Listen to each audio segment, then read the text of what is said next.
بەداخەوە ڕۆژ بە ڕۆژ ئەوەی کە دەبینە شایەتی داگیرکردن وهروەها پەلکێشبوونی زیاتری دەوڵەتی تورکیایە بۆ ناو خاکی باشووری کوردستان بە تایبەتی لە دەڤەری بادینان کە ئێمە ڕۆژانە بەپێی ئەو دیمەنانەی کە بڵاو دەبێتەوە هەر لە لەشکرکێشەکانی دەوڵەتی تورکیا هەر لە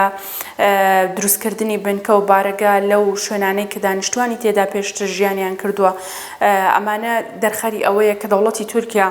بەتەنیا ئەوەی کە بیانوویەکی هەیە کە پارتی کرێکانانی کوردستان بێ نا ئەو بیانووە بەتەنیا بەس نییە بۆ ئەو بەڵکو بە گشتی هێرش و داگیرکاریەکانی بۆ سەرجەم گەلی کوردستانە لە هەر کوێیەکە هەن بە تایبەت زیندووکردنەوەی میساقی میلی کە کەرکووک و مووسڵ دەگرێتەوە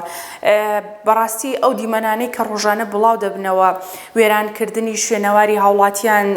وێرانکردنی گوندەکان لە شوێنی ئەواندا بنکە و بارەکە دروست دەکا و هەروەها هاوڵاتیان هەڕەشەیان لێ دەکات بۆی کە نابێت لە شوێنەکانی خۆیان بمێنەوە ینی کورتەنامەی جیاوازیان بۆ دێکا ئێرە خاکی تورکیا نەک خاکی کوردستان بەخێر بێن بۆ خاکی تورکیا ئەمانە کۆمەڵێ پرسن کە بەڕاستی مرۆڤ کاتێ بەحسیشی لێ دەکات دەبێت شەرم بیگرێت لەوەی کە کوردستان کە باشووری کوردستان ئەگەر پێناسەی بکەین بە هەر یەک لە ئازارەکانی هەڵەبجە ئازارەکانی کیمیاباران و ئەنفال و هەروەها برینی ئێزیدەکان ناسراوە بە کۆڕە و گەلێک کارەسات و مەرگەساتی ناخۆشتر ناسراوە بەڵام ئێستا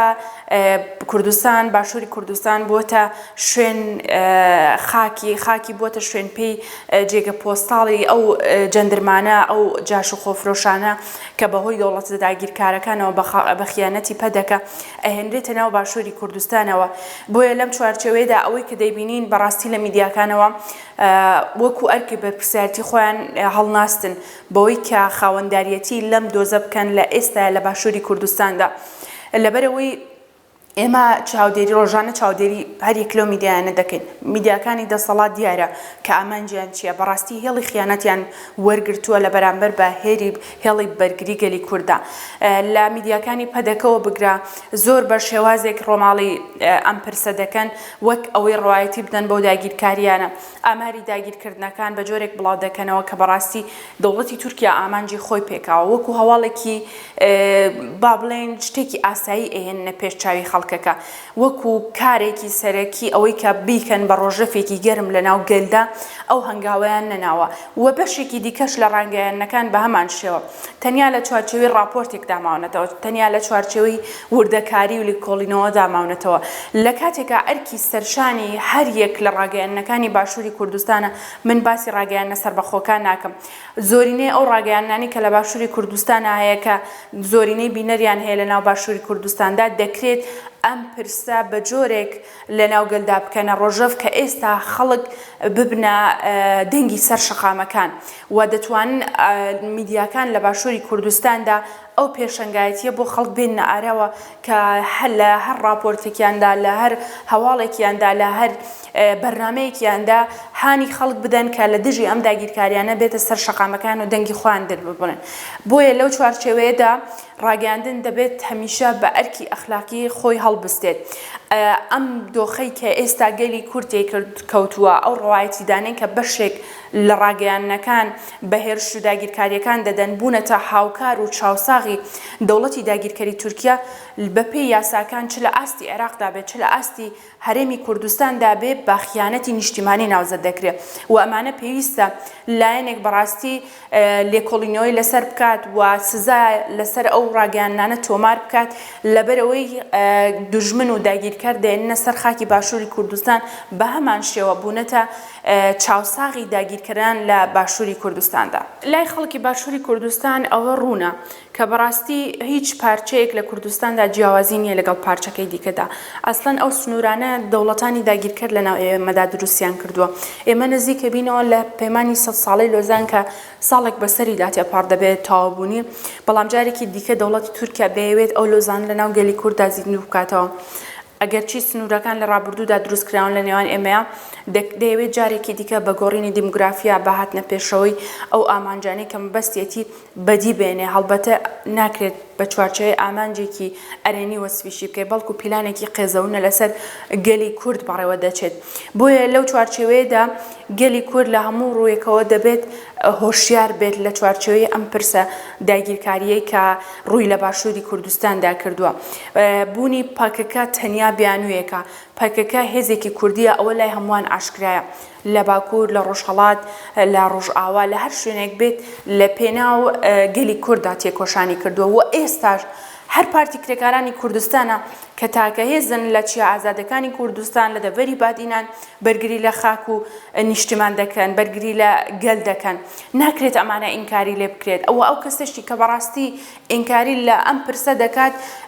دەبێتە هاوبەشی ئەو داگیرکاریە کە بەسەر گەلی کورددا هاتووە بۆیە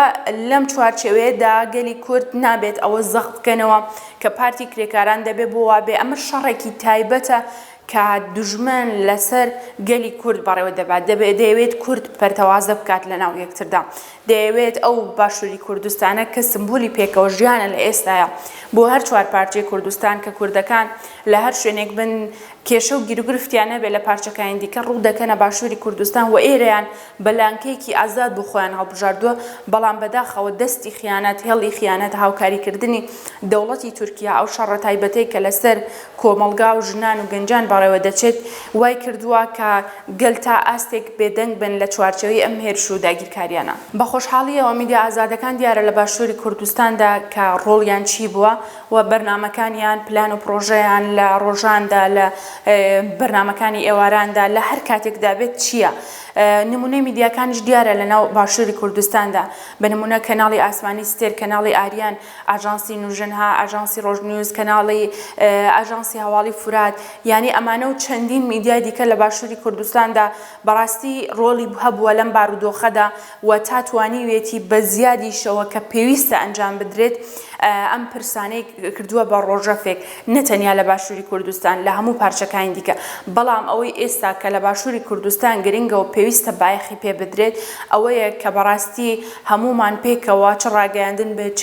کەسایەتی جیاوازەکان بێت چ چین و توێژە جیاوازەکان بێ بە هەموو کۆمەڵگاوە هەوڵ بدەین ببینە دەنگێک لە بەرامبەر بە ئەو بارودۆخی کە ئێستا لە بادیناندا دەگوزارێت ئەو هێرش و داگیرکاریانە دوور نییە بەڕاستی وردە دەوڵەتی تورکیا بۆ بێدەنگیە بێتە پێشەوە کەرکووک مووسڵ و تەنانەت پارێزگای سلێمانی و دەوروبەریشی بخاتە ژێر دەسەڵاتی خۆیەوە هەڵبەتە ئەمە کاتێک دێتە دی کە خەڵک بێدەنگ بێ لەو بوارەدا و لایەنە سیاسیەکانیش بە هەمان شێوە لایەنێکی دیکەن لە باشووری کوردستاندا کە وەکو بەڕاستی وەکو میوانیان لێ هاتووە بۆی کە هیچ هەڵوێستێک نییە لە ئەم بارودۆخەدا و بێدەنگیەکی مطلقیان هەڵبژاردووە بۆیە دەکرێت ئەم بێدەنگیە بشکێنرێت و ئەمەش بەهێزی خەڵک دەبێت تەنیا خەڵک دەتوانێت کاریگەری هەبێت لەسەر ئەم بارودۆخە خۆزگا ئەو ڕێگریانە کە لایەنە ئەمنیەکان دەستگا ئەمنیەکان دەستگا ئاسایشەکان لە باشووری کوردستانەوە بەتایبەت لە شاری سلێمانی ئەیانگرتەبەر بۆ دوژمنان بووایە نەک بۆ تاکینا و کۆمەڵگا نەک بۆ ڕۆژنامە نووسە ئازادەکان نەک بۆ ئەوانەی کە دەیانەوێت با قەڵامەکانیان بە هەڵوێستیان بە دەنگیان ببنە دەنگێکی ناڕازی لە بەرامبەر بە داگیرکاری بەڵام بەداخەوە ئێستاکە هێزە ئەمنیەکان ڕۆڵێک دەبینن کە وەکو ئەوەی کە ڕاستە نەبوونەتە هاوبەشی ئەم هێرش و داگیرکاریانە بۆی کە لە ئەو بەرەی هێڵی خیانەتدانین هەڵبەتە بۆ پارێزگای سلێمانی لێبڕوانی بەڵام لە لایەکی دیکەشەوە بە ڕێگریەکانیان دەبنە ڕێگە خۆشکەری زیاتر بۆ چڕبوونەوەی ئەو هێرش و داگیرکاریانە بۆی کە تەنانەت سیاسەتەکانی دەسەڵاتیش لەناو باشووری کوردستاندا بەرجەستە دەکەن بۆی خەڵک ئێستا ڕۆژەفی داگیرکاری نەبێت بەڵکو هەندێک شتی پرۆپوچ بێت کە لەناو کۆمەڵگادا بەشێک لە ڕاگەیاندنەکان دەیانەوێت یاری بە هێزر و تاکی کۆمەڵگا بکەن و ئەمەش بەڕاستی لە میدیاکانی پەدەکەدا بەرجەستەیە بۆیە دەکرێت ئەو بربەستانە لە بەردەم ڕۆژنامەنووساندا هەڵبگیرێت بۆی کە هەر دەنگێک لە هەر شوێنێک بێت ببێتە هاوکار بۆ ئەوەی کە هەرچی زووە ئەم هێرش و داگیرکاریانە لەسەر گەلی کورد لەناو ببرێت و ئەمەش بێگومان بە هەوڵی ئێمە میدیاکار بە هەوڵی ئێوەی هاوڵاتی لە هەر شوێنێک بێت دەتوانرێت ئەم کێشە و کەم و کوڕیانە چارەسەر بکە. ئێمە بیرمان نەچێت هەر خەڵکی باشووری کوردستان بوو کە ڕاپەڕینی کرد لە دژی ڕژێمی سەدام حوسێن و دیکتاتۆری لەناو برد و ئێستاش هەر خەڵکی باشووری کوردستان جارێکی دیکە دەتوان ئەو ڕۆحیەتە لەناو خۆیاندا زیندووکەنەوە بە هاوشێوەی کۆبانێ و ڕۆژئاوای کوردستان. ئێستا ئەو ئەگەر بابەتی سەفەربەری بێت لە هەموو ڕوویەکەوە دەکرێت سەفەربەری ڕابگەێنرێت بۆ پاراستنی بادینان لەبەرەوەی ئەگەر لەو سنوورانەوە بەرگری بکرێت لە خاکی باشووری کوردستان ئەو کاتە دەستکەوتی 33 ساڵەی باشووری کوردستان ئیدی ناکەوێتە مەترسیەوە. میدیا ئێستا دەتوانێت وەکو هەر تاکێکی بنەماڵەیەک ڕۆڵی بەرچاو ببینێت. ئەگەر ئێستا گەریلا لە چیاکاندا چەکلەشانن بۆ پاراستنی کوردستان میدیاش دەتوانێت بە لە ڕێگەی کامێراکەی و لە ڕێگەی مایکەکەیەوە لە ڕێگەی ئەو دەنگەی کە لەسەر شاشەی هەریەک لە تەلەڤیزیۆنەکانەوە دەیگەێنێت بە خەڵک دەتوانێت ئەم پرسە بکات بە ڕۆژەفێکی سەرەکی خەڵک لە باشووری کوردستاندا و تەنانەت دەتوانێت کاریگەری لەسەر لایەنە سیاسیەکان هەبێت کە بۆ هێورکردنەوەی ئەم بارودۆخە و بۆ سنووردانانێ بۆ دەوڵەتی تورکیا کە چی دیکە پەرە بە داگیرکاریەکانی نەدات و لە سنوورێکە ڕابوەستێنرێ. بۆیە ئەرکی سەرەکی میدیایە کە لە ڕووی ئەخلاقیەوە لە ڕووی مرۆڤایەتیەوە کە بە ئەرکە نەتەوەی نیشتیمانیەکانی خۆی هەڵبگستێ. ئەگەر بە پێچەوانەوە بێت کەواتە ئەو میدیایە میدیایەکی نیشتیمانی نییە، ئەو کەسێکی نیشتیمانی نییە، بەڵکو دەبێتە هاوکار و خیانەتی دەوڵەتە داگیرکارەکان.